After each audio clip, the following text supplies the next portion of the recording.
a big one for our tour players who are also obviously very busy and trying to squeeze this stuff in is, a lot of them will put in a little bit of training in their warm-ups. And Marco's a great example of this. He'll turn up a couple hours before he tees off at a tournament, and he'll go through, I don't know the exact lengths, but probably something like half an hour's worth of work. And a fair bit of that will look like a training session. It won't just look like a warm-up. Rory's exactly the same. Rory will be in 2.5 hours before his tee time, and he'll basically be going through a mini training session. Sure. Now, amateur golfer doesn't need to turn up 2.5 hours before their tee time, but they certainly can do like 10 or 15 minutes worth of work before they tee off. Probably reduce their risk of injury a bit anyway. They might hit the ball a bit better, and they're getting some of the health benefits of exercise. And then if they do enjoy the gym and want to make that extra effort, then it's going to benefit them, so they can.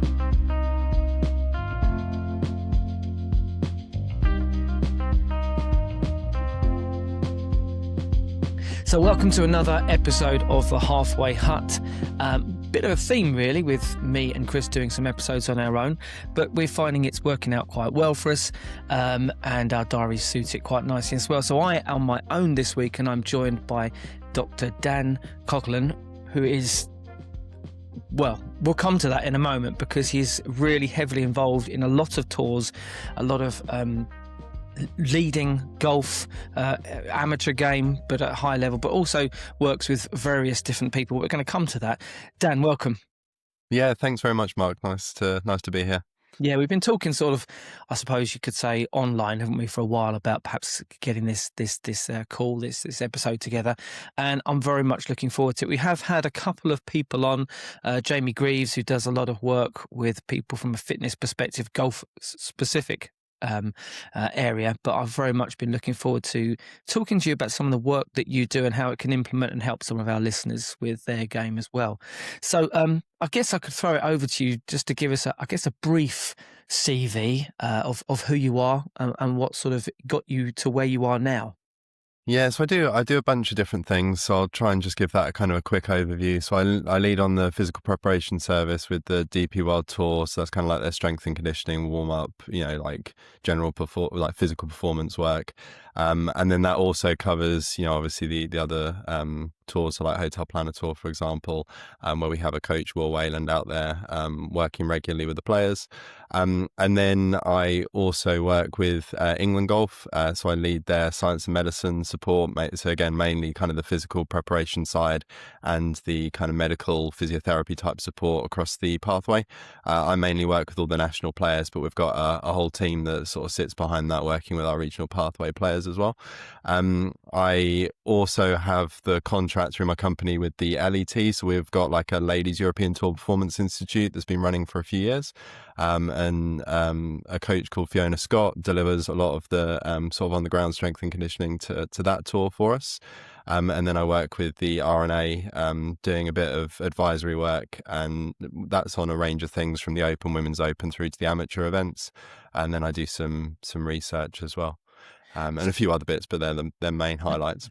So quite a busy person, I take it. Yeah, there's quite a lot of balls in the air for sure. Yeah, is that kind of, is your year completely stacked out, or does it go in peaks and troughs depending on, the tour that started, or is it literally, January to December because there's an off season, but people still need to look after their, physical well-being as well?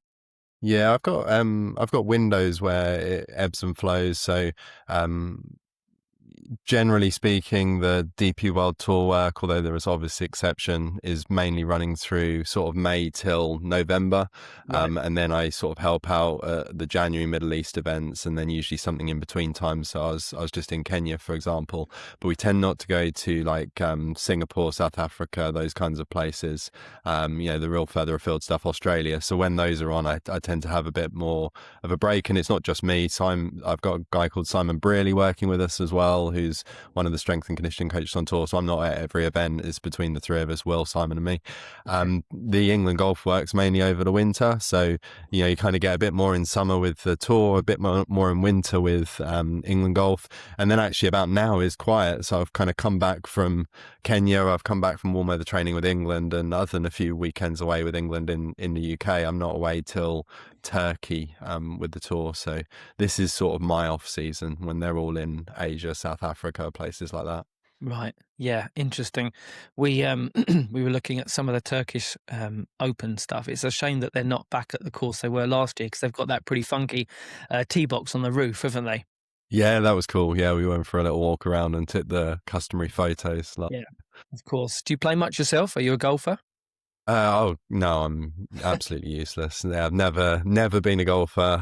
Never intended to work in the sport.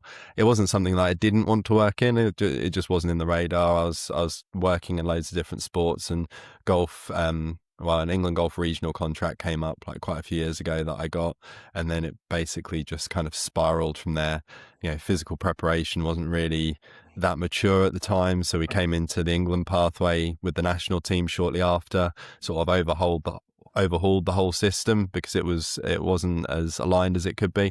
And then after we did that, kind of the tour got in touch because they didn't have a sort of physical preparation side to what they did outside of the physio medical. And Yeah. they're like, oh, it seems like you've done a good job with the England stuff. Do you want to come and set up service with us? So that was kind of from scratch in 2016. But I've got, I'm totally unable to play. Although my dad's massively keen, so he likes the Right. fact I do this job.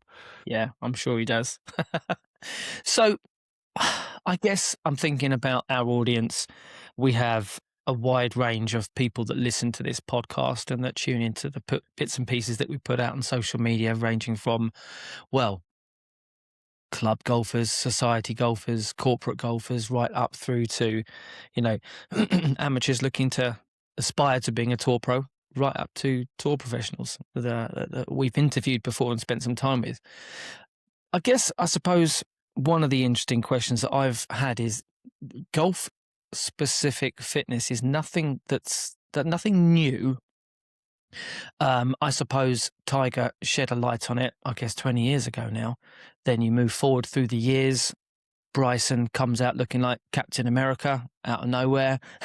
And then we've seen through social media more and more and more tour professionals take care of themselves from a physical perspective.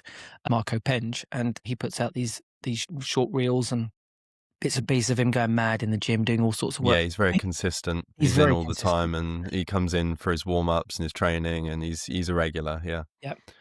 And Tommy Fleetwood, Lee Westwood, the list goes on of tour professionals putting stuff out.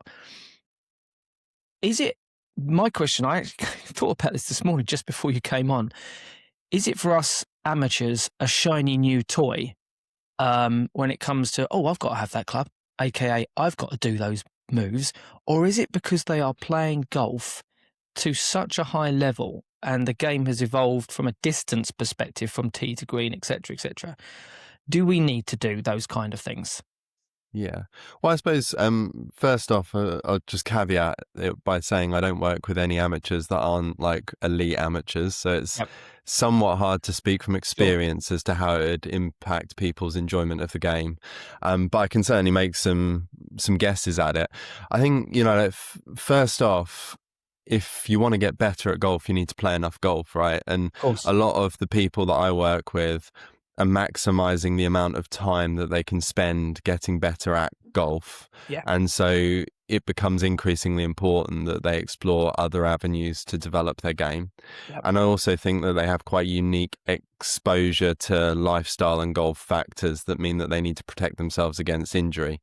Someone who's practicing and playing for 40 or 50 hours a week Yeah. clearly is under a lot more physical stress than somebody who's practicing 5 hours a week. So I do think you need to sort of look at it sensibly. And Sure. if you're only getting a few hours in a week, then you need that to practice your golf. And Yeah. if the gym work's going to take you away from being able to practice golf, you're not going to get better at it. point. Having Yeah. said that, like, we all need to be looking after our health and wellness more broadly anyway. If you look after yourself, whether it's through nutrition, whether it's through training and exercise, you're going to have a longer, more enjoyable golf career almost, whether it's serious or whether it's fun. You're going to be able to get out on the course more often. You're going to be able to tolerate more practice, tolerate more play, break down less often, and sort of benefit in all those ways that a professional golfer would benefit. Yeah. And you're just going to, reinforce all of the health benefits that you're getting from golf anyway. So, it just allows you to, I guess, express yourself however you want within reason. Sure. And then obviously amateurs are going to benefit from things like distance just as much as the pros. If anything, maybe it could transfer a little bit more because they're less at the bleeding edge of what they're capable of. Mm. So there's obviously tiers, isn't there? If you're a marathon runner, you need to do a lot more post-recovery, pre-work, etc. Your diet need, but if you're just like running around the park, perhaps your approach is going to be different. So it's sort of horses for courses. I mean, if you've got kids and a busy job and you're Yeah, struggling to go for three half-hour runs a week, you can't give half an hour to strength and conditioning and do 2 half-hour runs a week and call yourself a runner. Like, it's going to hamper your running. It's going to yeah, be good for your health and lifestyle, like to do a mix, but it is going to have, it's taking away from the time that you can spend doing the sport. And same with golf, right? Like, if you can only get out on the course once a week, and the gym sort of gets in the way of that, then you need to sort of be a bit sensible. But yeah, having said that, I think there are lots of like tricks and little ways that you can sneak it into your life anyway. It doesn't yeah, have to be a massive thing. A big one for our tour players who are also obviously very busy and trying to squeeze this stuff in yeah. is, a lot of them will put in a little bit of training in their warm-ups. And Marco's a great example of this. He'll turn up a couple hours before he tees off Okay. at a tournament, and he'll go through, I don't know exact lengths, but probably something like half an hour's worth of work. And a fair bit of that will look like a training session. It Yeah, won't just look like a warm-up. Rory's exactly the same. Rory will be in 2.5 hours before his tee time, and he'll basically be going through a mini training session. sure. Now, amateur golfer doesn't need to turn up 2.5 hours before their tee time, but they Indeed. certainly can do like 10 or 15 minutes worth of work before they tee off. Yeah. Probably reduce their risk of injury a bit anyway. They might hit the ball a bit better, and they're getting Yes. some of the health benefits of exercise. And then if they do enjoy the gym and want to make that extra effort, then it's going to benefit them. So they can. Yeah. Absolutely. Do you find? I mean, we could probably talk a very, very long time about this subject, particularly what goes on tour.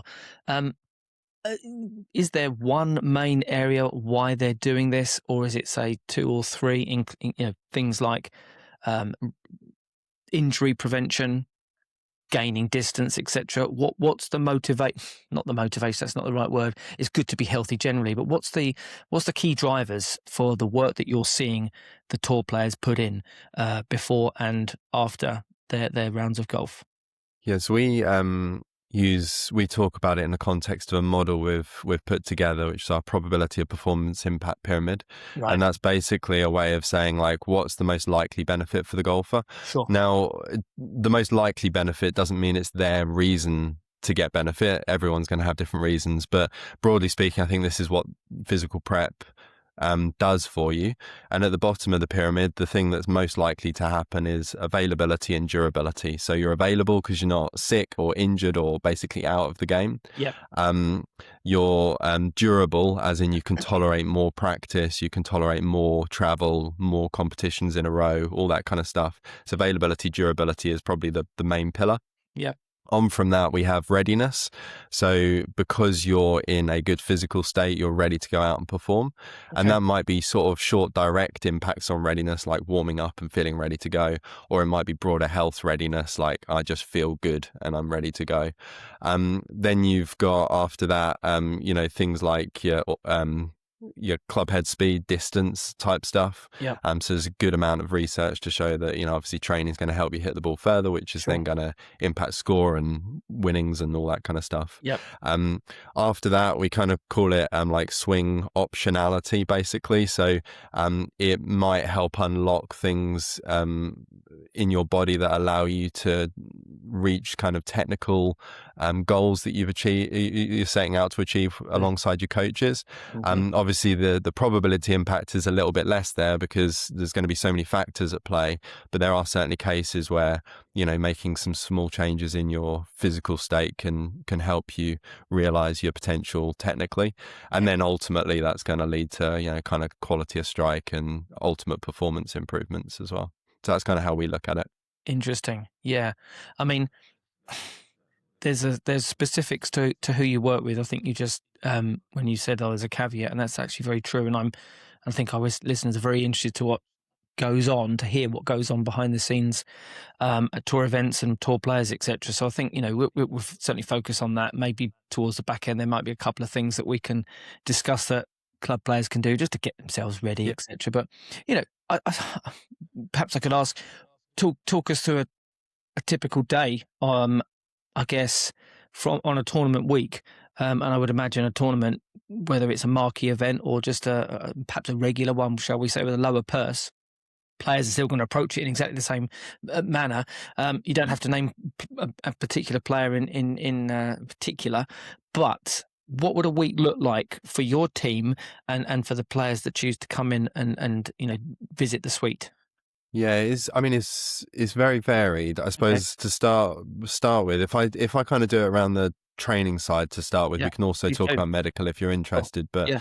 um, if we take the Open Championship, for example, where we keep quite a lot of stats on player use, what we see is that we'll have about 1,000 gym visits in the week. Wow. Okay. So there are a lot of people coming in to do stuff in the gym. And you'll see all of the top 20 in the world turn up in that week. So all of the best players are doing stuff, but how that looks for each player is quite different, and how they use us is quite different. So Sure. some players would book in with us just for some testing or some Mm-hmm. consultation. We'll give them an opinion. They'll take it home to their team and they'll do what they want. And then some players will write programs for, but they're quite independent. They just come and see us occasionally. And then some people will book in virtually every session that we're out, or 4 sessions, every session that they do that we're out for. So that how we're used is massively varied through the week. Sure. But what you'll see is most players will be obviously warming up at the beginning of the day. So you'll see people coming in, doing their warm-ups before practice or doing their warm-ups before they go out and compete. Mm-hmm. And then some will train in the mornings as well. So like I gave the example of Rory and Marco coming in before they go out to play, for example, getting their sessions in there, whereas some would separate that. So you'll have some players who come in maybe 3 times a week for more normal type gym sessions post round, or when they've got quiet time around their practice, usually in the afternoon. And then you'll have another group of players that are maybe doing one big session on a Monday or Tuesday, and then they're maybe doing like 4 or 5 mini sessions pre-round or after the day that kind of add up to be that whole amount of work.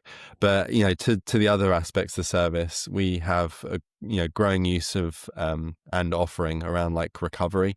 So we'll have ice baths out, we'll have compression garments and boots that Yep. kind of fill with air, and we'll Yep. have sometimes red light or relaxation areas where people can go and get naps or chill out, or even do like colouring in and all sorts of different things just to switch off from what's going on. Wow. And we also have our medical team with physios and doctors and all sorts of additional services. And so a lot of people might use the physios as well for massage outside of just the medical stuff. Mm-hmm. Many of them will be using it for medical things as well. So each player will be kind of using that whole offering in lots of different ways.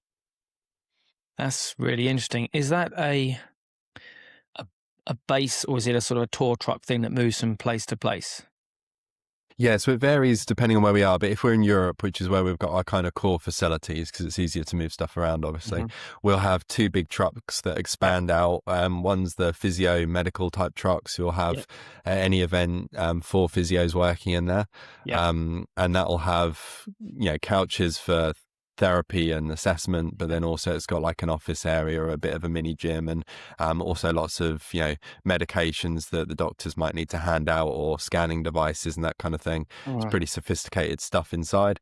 And then we've got a another gym, like a gym truck that expands out, that has all our training equipment, and also it's got a small office area with some lounger chairs and some books that you can take out, and some VR headsets and music, and you can just go in there and chill. And then we'll kind of build additional facility around that. So some weeks we might have skin cancer screening, so we'll get a porta cabin and they'll be doing that. Or we might have, like a wrist surgeon or a back surgeon doing like looking at more complex cases. Or we might have, a nutritionist on site and they're at the players lounge doing meetings with the players. And so, we kind of expand out of that kind of core 2 trucks, but they're like the home, if you like, the sort of familiar bit for the players. I think am I right in saying that at the BMW at Wentworth, they're the 2 trucks sitting between the putting green and the driving range? Yeah, that's usually where we set up. Yeah. I think I saw Well, I did see those. I think they had the branding on, etc., and some of the Yeah, players we actually had walking. 3 trucks that week. So we have those 2 at the front, and then if you went in behind security and behind the trucks, we had a third smaller truck that had like ice bath and a few Right. other recovery bits in it as well. Right.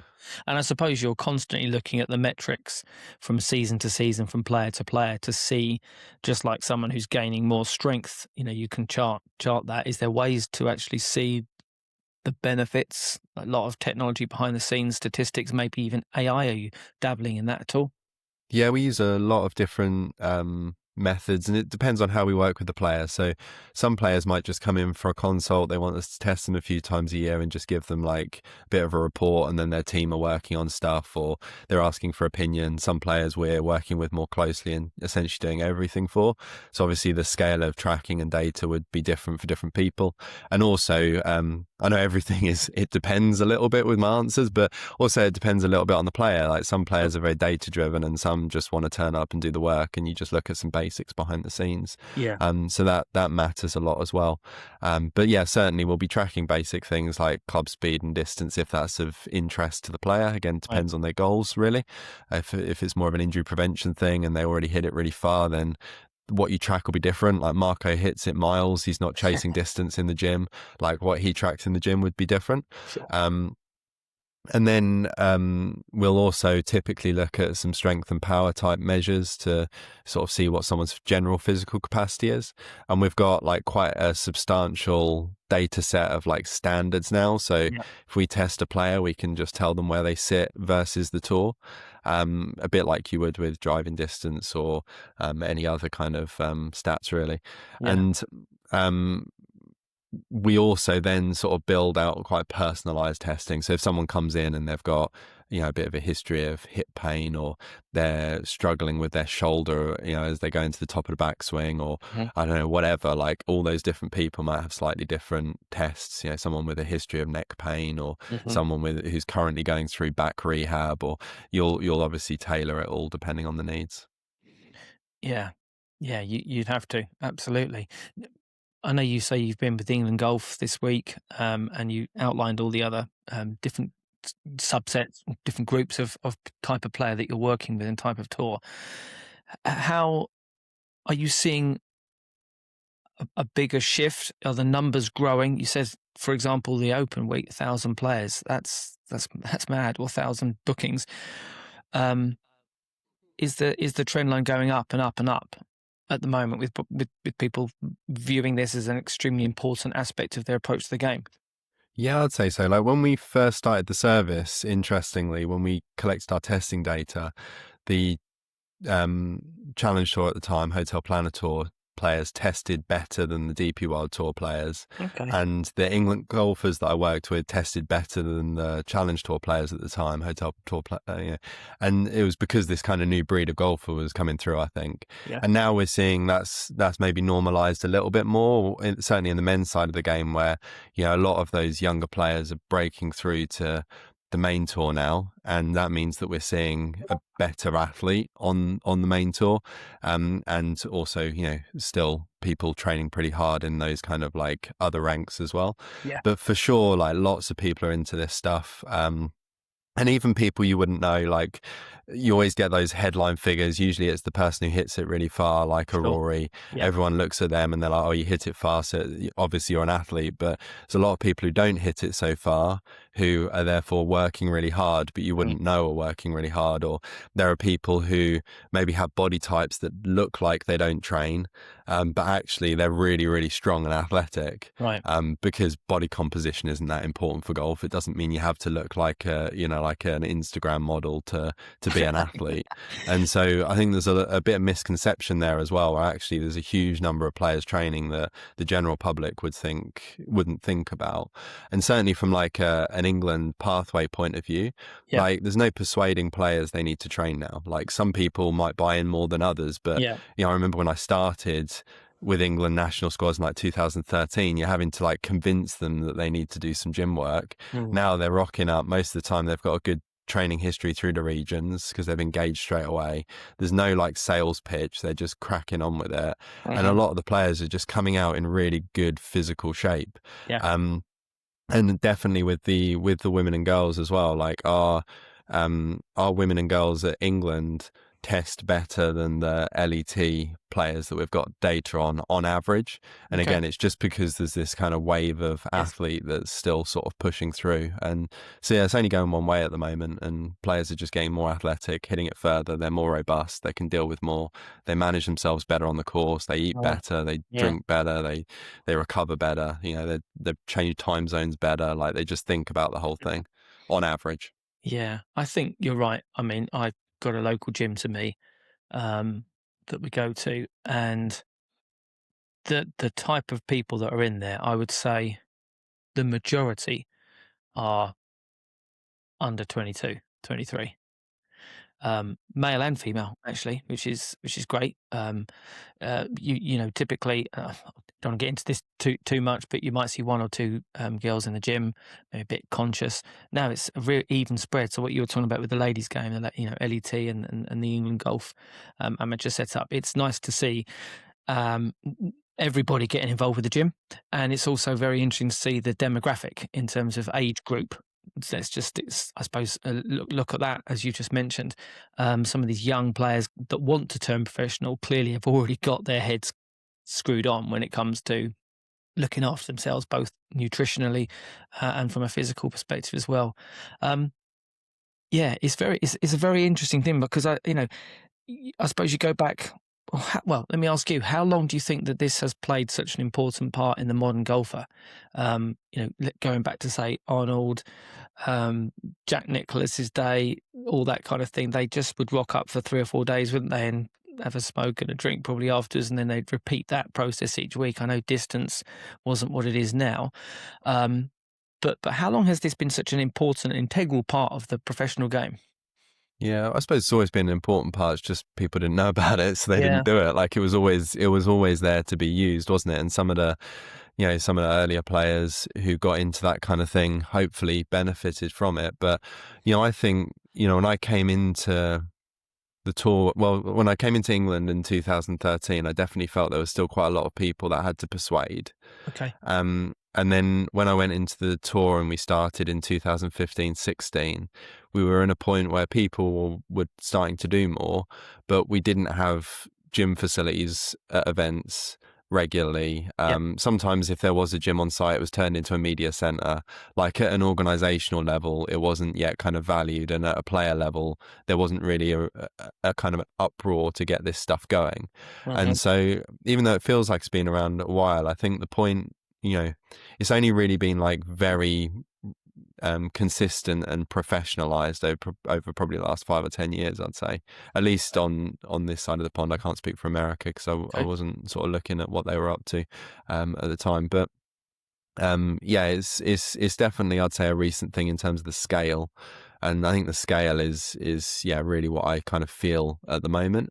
And I think there's still a long way to go. I think, a lot of players can still improve like the quality of the training and Mm. how they go about integrating it into their sort of performance systems. But yeah, in terms of scale, like the vast majority of players are doing stuff. So it's come a long way. Mm. Yeah, and 5 to 10 years isn't actually that long, is it, when you think about it? Mm. Yeah, Um, and people would have been training before that, but like I think that's where I've seen certainly the real kind of boom in it. Now if we had an event without a gym in Europe, like the amount of players that would kick off would be yeah, pretty impressive, I think. Whereas, like I say, I'd rock up to an event in 2016 and they turn a gym into a media center, and you didn't really hear much right. about it. Yeah. Yeah, that's interesting. I suppose unless you knew they were doing it, um, or they spoke to you in the locker room or maybe over lunch, you wouldn't know what the other players are doing. But now with social media, everyone's recording what they're doing. Everyone's showing the process. We come back to Marco, but I know Tommy Fleetwood, Shane Lowry, perhaps those that have got more of a bigger audience when it comes to social media. And there's a few more, of course, as well. When they're in the gym, everyone's like, oh, okay.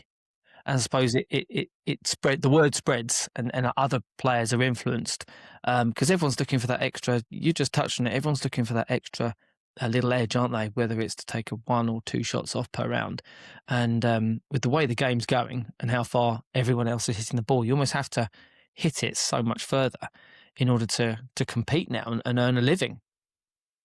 Yeah, and that's where you get a lot of the hardest workers in the gym as well, who have been real smart about it. 'Cause again, like I said earlier, the players who have got the speed, Yeah. some of them are obviously doing it, and they get a lot of attention for it. But it's the guy who's 113 miles an hour on tour is going to be working really, really hard to try and make that 115, 116 to keep up, or the woman who's at maybe like 95 miles an hour who's trying to break 100, and they're a tour player. They're working really, really hard.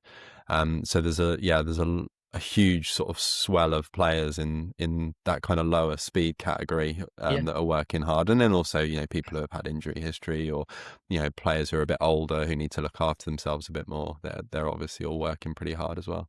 Yeah. And we've talked about I suppose, the gym work. You touched on the nutrition. Do you put a lot of emphasis into the nutrition element?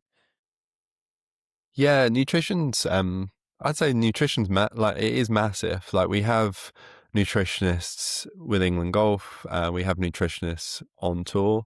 So our main people that support us, a guy called Professor Graham Close, who's a hugely experienced nutritionist, worked with England Rugby on the Lions tour, like super experienced guy, hundreds of publications. He comes and supports us. And through his company, we also have Amy O'Donnell and David Dunn, who both support us. And they've made a massive difference both at England and on the various tours. The thing with nutrition is you can probably have, in some ways, a more instant impact than you can in the gym. Like if we go to Ryder Cup, for example, and they're handing out like slushies when it's really hot to get the guys' core temperatures down a little bit and boost a bit of morale, and you're like dialing in the nutrition they're eating every sort of 3 or 4 holes on the course, and then you're making sure that they're fed really well post round. They're going to be able to endure a week like the Ryder Cup so much better. And so even if, I mean, in those guys' case, they're pretty nailed on anyway, but like even if you had someone who came in who wasn't hot on nutrition, you could make that kind of instant impact that week on their performance. And so, it's a real big opportunity area for players who aren't doing it just to get immediate benefit. And then also there's the long-term benefit of, improving your health, your longevity, helping support the work you might be doing in the gym in terms of, say, gaining muscle mass or whatever it might be. So I think it's both in the moment, but also long-term, like very important. Yeah, that's very true. I mean, when you think about, say, the average golfer, it's hard to sort of quantify what the average golfer is, but maybe someone who plays once a week, twice a week, maybe at their club level.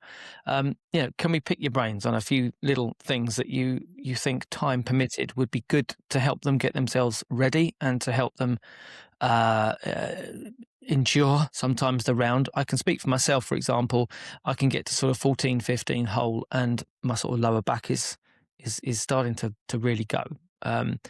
It's not your core area that you work with, but is there a few little checklist things that we could think about? Yeah, for sure. I think from an injury point of view, I suppose, because you mentioned the back, like one of the things that players or people can try and do, which I know is challenging sometimes in life, is to have a degree of consistency. If you have 3 weeks of playing zero golf because life's busy and the weather's bad, and then you go on a lad's holiday and go like a golf holiday and you go and play a week and it's non-stop, like chance of you breaking or just not enjoying yourself is just way, way higher. So if you're going into playing more golf, just make sure you build up so you're ready for it. And if you're like just normal week to week, you're just trying to be a bit consistent. If you play golf this week, try and play golf next week, try and play golf the week after, try not to like yo-yo too much. You get more enjoyment probably, and hopefully a little bit less risk of injury, because your body's just ready for what you're asking it to do when you go out onto the golf course then. And obviously training will help, but like as a core thing, I think that workload is really important. Most injuries that golfers get are workload related injuries. Yeah. From a, I guess, more performance point of view, a little physical warm up before you start real basic for some of the amateurs, like a golf warm up, like hit some balls before you go out on the course will make a big difference. And, don't worry if your mates are going to take the piss out of you for being too serious. Like, it is a really good thing to do. It's going to reduce, again, like it's just going to improve your performance. And it's going to make you more physically ready and probably reduce your risk of injury a little bit as well, versus rocking up and just whacking a driver on the first tee. And then, if you're doing that well, you could just add a small physical warm-up. It doesn't have to be massive, just a few dynamic like stretches, maybe something a little bit explosive or something a bit powerful. So it could just be some jumps and some push-ups or something like that, but just a bit of mobility work and a bit of something that gets you ready to go. Doesn't have to be like to failure or anything, just a few of each. And then on the course, it is probably just dialing in that nutrition. And I'd definitely say, like, if this is an area you're interested in, chatting to one of the nutritionists would be a great podcast, because they know way more than me about this stuff. But, making sure that you've had something maybe a couple hours before the round, maybe you've had something like half an hour before you tee off, then just having a system for eating. The thing with, say, like a Ryder Cup, where we're trying to tailor the options for all the different players, they all had different systems. They all eat on different holes, but every single one of them has a system. So if you don't have a system, just get one. Like, it could be eating every 3 holes, every 4 holes, every 5 holes. It doesn't really matter, but just commit to one. Don't just wing it. Make sure you got some good stuff in the bag, when you're going to eat, and execute. And you just want a minimum. It's not like running a marathon where you just need to be slamming loads of carbs. Like, you can you want a bit of a blend of proteins, carbs and fats as you go around the course. So it's more like just a normal healthy plate. And then after the round, within sort of half an hour, just have a little something, again, nice and balanced. And that'll just help your kind of energy levels, and therefore not just your performance, but your enjoyment of being out on the course improve. And I think even if you don't realize it at the time, because you think you feel all right, doing those subtle things can just make you feel better and enjoy it and remain in a better mood and all that kind of stuff. Yeah, absolutely. Yeah, I couldn't agree more. Keeping the fluids up, eating a little bit every now and again, the right stuff as well. But yeah, you're right. I think that might make a really good podcast, actually. What's next for you and your team, and are there any interesting things coming that you can talk about with us today? Yeah, I think so many areas, but I think one of the things I'm really excited about at the moment is the Ladies European Tour Performance Institute, which is only a few years old. Right. We spent quite a long time developing the men's side of the game, and now the Ladies European Tour have invested in trying to set up a similar service. And so we're a few years in. We've got coaches, nutritionists, everyone pretty much that we've got out on the men's tour, out on the women's tour. Okay. And there's just that growing momentum of, when we first went in, I think there was a reasonable number of people were training, because obviously it's known that that's what to do. But I think just the professionalization around the quality of training and the way that it was approached just wasn't quite there, because the same support hadn't been there. And now our team's in there and trying to provide that education and support. We're seeing the standards on that tour improve and change quite a lot, and the facilities that they have on offer a lot better as well. So I think, I hope over the next few years we're going to see some big changes in the women's game from that perspective. And also there are a lot of learnings that we can transfer across to the women from the men around just the general training, and we're obviously doing research to sort of validate that in the population, but we're able to take learnings across. But there are lots of kind of interesting topics that we need to explore and understand specific to the women's game. So for example, we've got things like post-pregnancy sort of returning to play, and there are a number of players who having or recently had children on the Ladies European Tour, and we want to be able to support them to have a long and successful career. And so that's something we obviously don't know about from the men. You've got things like managing training and performance around the menstrual cycle, and all the different experiences that different women have around that as well, and trying to understand that in the context of golf and how we can support the players better. There's work going on around kind of breast health and breast support and its impacts on performance. Obviously golf's a game that you play for a long time as well, so you've got menopause type considerations as well. And so I think the areas to understand and help support women to perform at the highest level is kind of exciting, and I think at the moment in its early stages. So I think we're going to see a lot of development over the next sort of decade in that domain. Yeah, you've mentioned some things there that I wouldn't say through ignorance, but I suppose being a man, I've not honed in on that. However, everything you were saying there, I was thinking, yeah, that hasn't been talked about. I certainly haven't heard it be mentioned, and particularly as you're talking of women golfers from, I don't know, early, mid, late teens, right through to a very long and hopefully illustrious career, are going to be going through various changes, aren't they? So it's definitely worth um, shining a light on that and putting a magnifying glass on that. And that's amazing, very, very commendable that you're looking into that. When you're not working with these players, when you're not working on tour, do you have a base? Is there a hub for you and your team? My house? No, not really.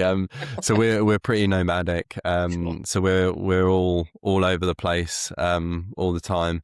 And so yeah, I've got my England golf base at Woodall Spa. I've got my tour Yes. base, which is wherever the event is. But yeah, most of my other work's done from home.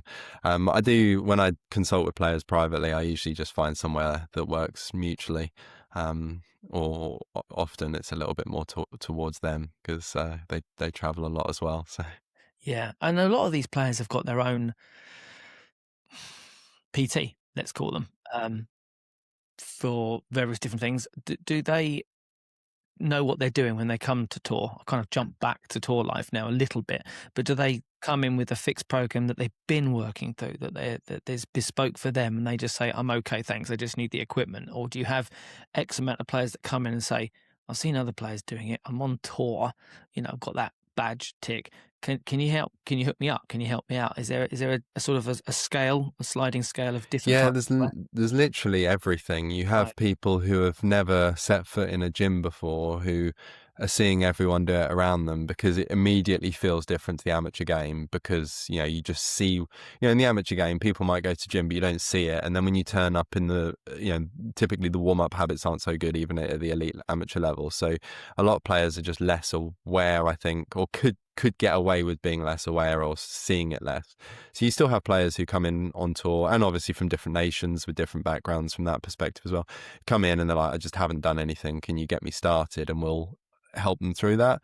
We'll Right. have players who have previously had a lot of support, whether it's privately, whether it's through their national governing body when they were coming through the pathways, Yeah. whether it's from a US college system, but they don't currently have someone, so they want us to be that person and step in Sure. and support them. Yeah. Then we'll have people who are working with private practitioners, both at tournaments or just away from tournaments. Hmm. And obviously, we'll work with, our private colleagues very closely to be able to support those players as best we can. Sure. And so, if someone is working remotely with a private trainer, we Hmm. might have appointments with that player at tournaments and then report back and just help tie things together. We might send testing results back and just support that player to get the best service and the best out of that person at home. Yeah.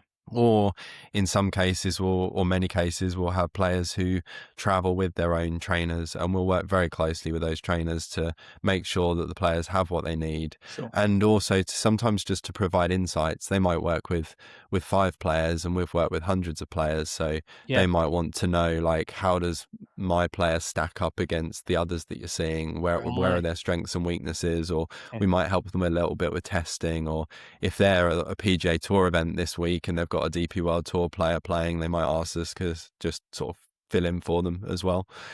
So there's a whole range of ways. We've just got to be massively adaptable. It's an individual sport, and we're there to support all of the players. So it's important that we can be flexible. Sure. And yeah, everyone's different. Even down to our programs, we write a lot of programs for players, and I don't think at the moment I've got a single player on the same program as another. It's just so personal. Yeah. Yeah. That's right. You can get these even at, I don't know, anyone that just wants to transform their body for summer beach holiday. Um, they buy these off the shelf 9.99 packages. I mean, yes, it's better than nothing, but um, I think you need, depending on your age, your type, your food, your body type, the amount of time you have. Um, what you've done before, you need to have something bespoke to you, which I presume you would go through some kind of 10, 20 Yeah, there's quite a stage. lot, and getting to know the person as well, just Yeah, what their of course. preferences are. You know, what kind of being consistent is probably one of the most important things. So if there's anything Yeah, that's going to derail them from that consistency, yeah, it's important that we get on top of it.